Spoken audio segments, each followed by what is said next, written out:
अस्सलाम वालेकुम ख़वातीन हज़रात, कैसे हैं? उम्मीद है कि आप सब लोग खैरियत से होंगे, मैं भी बिल्कुल ठीक हूँ। और जैसा कि आपने देखा है कि मैंने पिछली 1-2 वीडियोज़ बनाई है जिसमें मैंने आपको बताया कि डिजिटल नोमैड्स किसे बोलते हैं।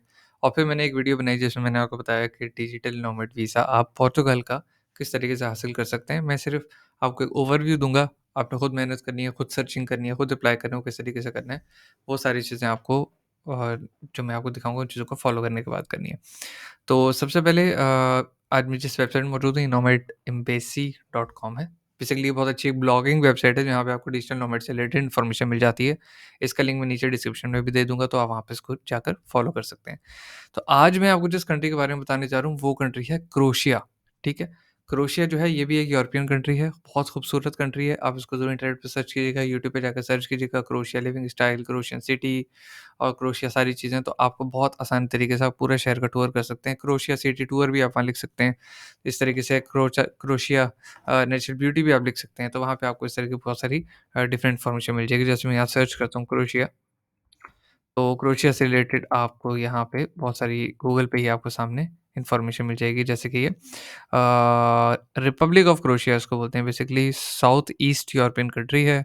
कैपिटल इसका ज़ाग्रेब है, करेंसी इसकी क्रोएशियन कूना है, ठीक है? यहाँ पे यूरो नहीं चलता, क्रोएशियन कूना चलता है।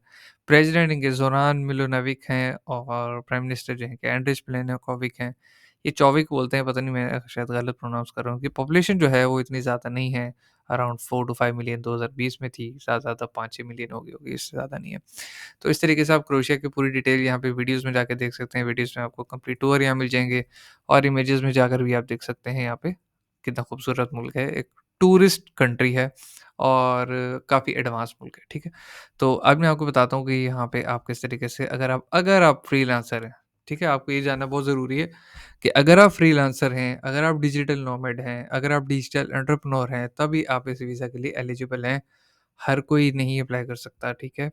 सारों के लिए नहीं है, ये कोई टूरिस्ट वीज़ा नहीं है, ये कोई जॉब वीज़ा नहीं है, ये कोई सिटीज़नशिप वीज़ा नहीं है, इस टाइप का कोई चक्कर नहीं है, ठीक है? तो सबसे पहले तो मैं क्योंकि मैं डायरेक्टली आपको ये बताता हूँ कि रिक्वायरमेंट क्या चाहिए होती है, बाकी क्रोएशिया के बारे में आप सब लोग खुद सर्च कीजिएगा।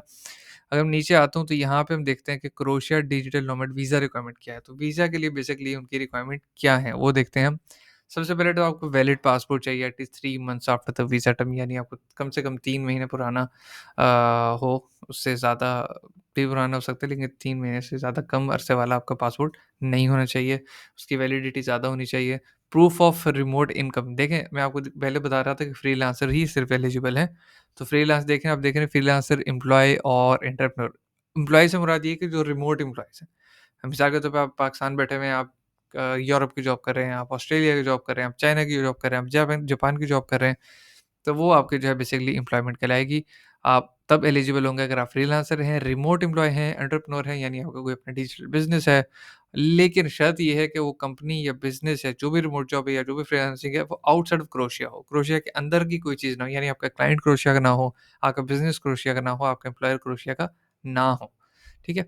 उसके बाद नीचे आए तो उसके बाद वो आप माँग रहे हैं कि आपकी मंथली इनकम कितनी होनी चाहिए। सो एट लीस्ट आपकी सबसे कम मंथली इनकम इन लोगों ने 2,02,890 kuna, जो कि उनका अपना बेसिकली करेंसी है। अगर आप उसको कन्वर्ट करेंगे डॉलर में, तो वो जिस दिन आप करेंगे उस हिसाब से अलग रेट आएगा, लेकिन अभी यहाँ पे $2400 आ रहे हैं। $2400 तकरीबन पाकिस्तान के 5 लाख रुपए बनते हैं, तकरीबन 5 लाख के करीब बनते हैं। तो यानी 5 लाख रुपए आपकी मंथली इनकम होनी चाहिए। यानी फ्रीलांसर रिमोट जॉब वाला जो एंटरप्रेन्योर बंदा, वो डॉलर्स में ही कमा रहा होता है। तो ये आपने ज़हन में रखना है कि $2400 पर मंथ आपकी इनकम होनी चाहिए।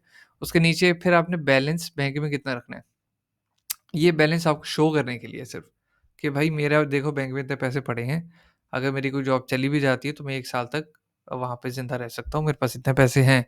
तो वो अराउंड कन्वर्जन के बाद तकरीबन बनते हैं $31,892, जो कि मेरे ख़्याल में काफ़ी अमाउंट बन जाती है अगर हम इसको रफ़ली सर्च कर लें यूएसडी टू पीकेआर, यानी आपके पाकिस्तानी अकाउंट में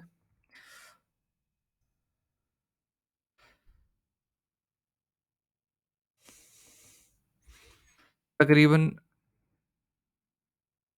75 लाख रुपए, 75 लाख रुपीज़ आपके अकाउंट में कम से कम होने चाहिए हैं। सो ये बहुत बड़ी अमाउंट है, लेकिन अगर आप में से वो कोई है जो इतना तगड़ी अमाउंट में अर्निंग कर रहा है, तो वो प्लीज़ अप्लाई कर सकता है। उसके बाद नीचे आप जाएँ तो हेल्थ इंश्योरेंस है। हेल्थ इंश्योरेंस में आपको अपनी valid Croatian health insurance show करनी है। अगर आप हेल्थ इंश्योरेंस अपनी कंट्री में है, तो यहाँ से भी आप करवा सकते हैं। यहाँ पे भी इंटरनेशनल हेल्थ इंश्योरेंस आपको मिल जाती है, वो पेज आपको वहाँ दिखाना होगा और जो कि जो है ना वैलिड हो 1 साल के लिए, जो आप जितने भी ड्यूरेशन के लिए आप क्रोएशिया में रह रहे हैं। उसके बाद आपने जो है क्रिमिनल बैकग्राउंड चेक करवाना है। क्रिमिनल बैकग्राउंड मैंने जैसा आपको अपनी पुरानी वीडियो में बताया था, लोकल थाने से आपको अपने करैक्टर सर्टिफ़िकेट या उसको आप बोलें कि क्रिमिनल रिकॉर्ड सर्टिफ़िकेट आपको अपने लोकल थाने से मिल जाता है, वो आपको अप्लाई करना होता है। जो पंजाब में पंजाब से करें, जो सिंध में सिंध से करें, जो बलूचिस्तान में बलूचिस्तान, जो केपी से केपी से करें, जो फेडरल में है इस्लामाबाद से करें। तो अपने जो भी सूबाई आपकी पुलिस है, आप वहाँ पे जाकर अपना क्रिमिनल बैकग्राउंड सर्टिफ़िकेट वहाँ से हासिल कर सकते हैं। उसके बाद आपको टेम्परेरी एड्रेस इन क्रोएशिया चाहिए, तो क्रोएशिया में अगर आपको टेम्परेरी एड्रेस आपको किस तरीके से मिलेगा, उसके लिए आप कोई भी वेबसाइट बहुत आसानी से ढूँढ सकते हैं। इसकी आप एयरबीएनबी है, यहाँ से जाके आप कोई भी अपना क्रोएशिया से जा यहाँ पे अगर आप लिखें क्रोएशिया, सर्च आप क्रोएशिया करेंगे तो यहाँ पे कुछ लोकेशंस आ जाएँगी, आप यहाँ से बुकिंग कर सकते हैं। उसके अलावा booking.com है, ठीक है? booking.com से जाके आप कोई भी जाके होटल क्रोशिया का बुक कर सकते हैं। ये सिर्फ़ आपको दिखानी है बुकिंग वहाँ जाके 1 साल की है तुम आपको बुकिंग करनी होगी।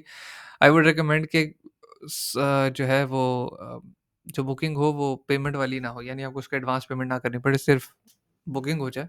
सिर्फ़ बुकिंग ही आपको शो करनी है, कन्फर्मेशन शो करनी है क्रोशिया में स्टे करने के लिए। ज़रूरी नहीं है पूरे साल की करें, जो भी एटलीस्ट 1 महीने 2 महीने की आपको बुकिंग कन्फर्मेशन शो करनी है। उसके बाद आपने कंप्लीट करनी है अपनी एप्लीकेशन, जो कंप्लीटेड एप्लीकेशन आपको वो चाहिए होगी, जो इन पर्सन है, जगह क्रोएशिया पाकिस्तान के वैसे क्रोएशिया में है तो जा सकता है, मुझे कन्फर्म नहीं है, आप लोग खुद पता कर सकते हैं। या आप जो है एप्लीकेशन ऑनलाइन जमा करवा सकते हैं, अगर आप इस ये लिंक को खोलेंगे, तो यहाँ पे आपको इनकी अपनी क्रोएशिया की अपनी ऑनलाइन वेबसाइट मिल जाएगी, जहाँ पे आप ऑनलाइन अपना अकाउंट बनाकर इस वीज़ा को प्रोसेस कर सकते हैं। यहाँ पे लिखा हुआ है एंटर न्यू फॉर्म, तो न्यू फॉर्म पे आप क्लिक करेंगे तो आपका प्रोसेस यहाँ से स्टार्ट हो जाएगा।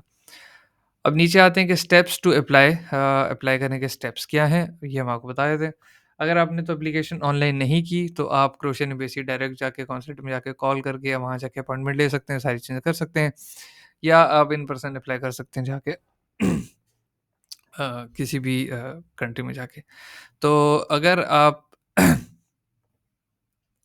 तो यहाँ पे वो चीज़ें लिखी हुई हैं, क्या-क्या चीज़ें आपको चाहिए, जैसे हमने ऊपर डिस्कस की।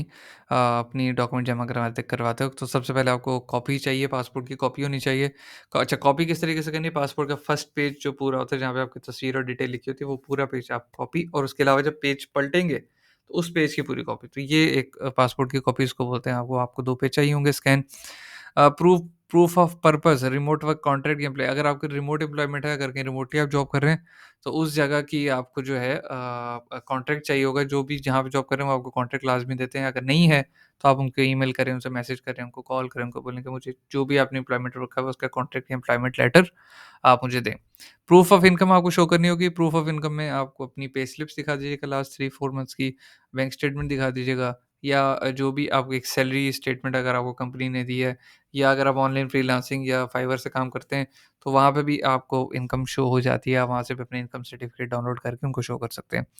बैंक स्टेटमेंट आपको पिछले 3 महीने की दिखानी होगी, वो आप जो भी आपका बैंक है वहाँ पे जाएँ, आप उनको बोलें कि लास्ट 3 मंथ्स की बैंक स्टेटमेंट आप मुझे निकाल कर दे दें, या डिजिटल फॉर्म में दे दें, वो आपको ईमेल कर देंगे। क्रिमिनल बैकग्राउंड चेक मैंने आपको बताया था, थाने से आप जाके अपने लोकल करवा सकते हैं। टेम्परेरी रेज़िडेंट एड्रेस आप क्रोएशिया, मैंने आपको बोला था कि आप किसी भी वेबसाइट जो कि क्रोएशिया की है, booking.com, एयरबीएनबी, या कोई भी वेबसाइट आप गूगल सर्च करेंगे तो वहाँ से आपको आसानी मिल जाएगी। नीचे आप देखेंगे तो कंप्लीटेड एप्लीकेशन, यानी जो आपने एप्लीकेशन फुलफ़िल की थी, उस एप्लीकेशन को आपने सबमिट करवाना है। उसके अलावा आखिर में होगी वीज़ा फ़ीस आप अदा करेंगे, तो उसके बाद कुछ टाइम बाद आपका ये वीज़ा प्रोसेस हो जाएगा। तो यहाँ पे जैसे आप देख रहे हैं कि वीज़ा की प्रोसेसेस क्या हैं, अ, यहाँ पे टेम्परेरी रेज़िडेंसी की फ़ीस लिखी हुई है तकरीबन 66 यूएसडी, वीज़ा फ़ीस लिखी हुई है 73 यूएसडी, और रेज़िडेंस कार्ड लिखी है 49 यूएसडी, यानी आप इन सबको प्लस करें, तीनों को, ये तीनों चाहिए होंगे, तो जो अमाउंट बनती है ये आपको वीज़ा के लिए आपको अमाउंट देनी पड़ेगी, क्योंकि जितना भी देर आप वहाँ रह रहे हैं, ये वहाँ रहने के लिए ये अमाउंट रिक्वायर्ड है, ठीक है? फिर आपने प्रोसेस के लिए वेट करना है, अप्रूवल का कुछ टाइम है, उस टाइम में आपको आ जाएगा। Once approved you need register temporary Croatia within 30 days of approval with 3 days of Croatia, यानी आपको 30 डेज़ में जो है अप्रूवल आ जाएगा, और उसके अलावा आपको आने के बाद 3 दिन में क्रोशिया पहुँचना है। तो ये आप ज़हन में रखिएगा सर, अपनी तैयारी पकड़ के रखिएगा अगर आप अप्लाई कर रहे हैं।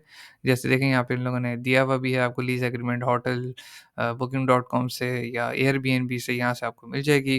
फिर आपने बायोमेट्रिक करवाना होगा वहाँ पहुँचकर, फिर रेज़िडेंसी परमिट कार्ड भी आपको वहाँ जाके मिलेगा। Why Croatia? क्रोएशिया के बारे में मैं आपको ज़्यादा नहीं बता सकता। आप यूट्यूब चैनल पे जाएँ, आप लिखेंगे क्रोएशिया हिस्ट्री या क्रोएशिया टूरिज़्म, अबाउट क्रोएशिया, इस तरह की चीज़ लिखें, तो वहाँ पे आपको बआसानी जो है सारी डिटेल मिल जाएगी।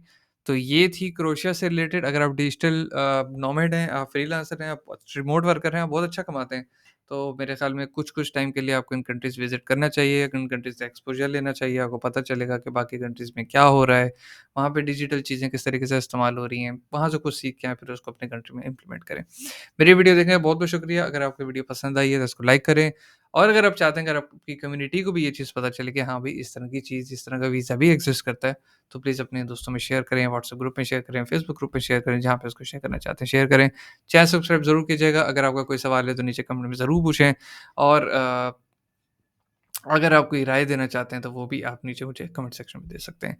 Thank you so much for watching my video. अपना ख्याल रखिएगा। अल्लाह हाफ़िज़।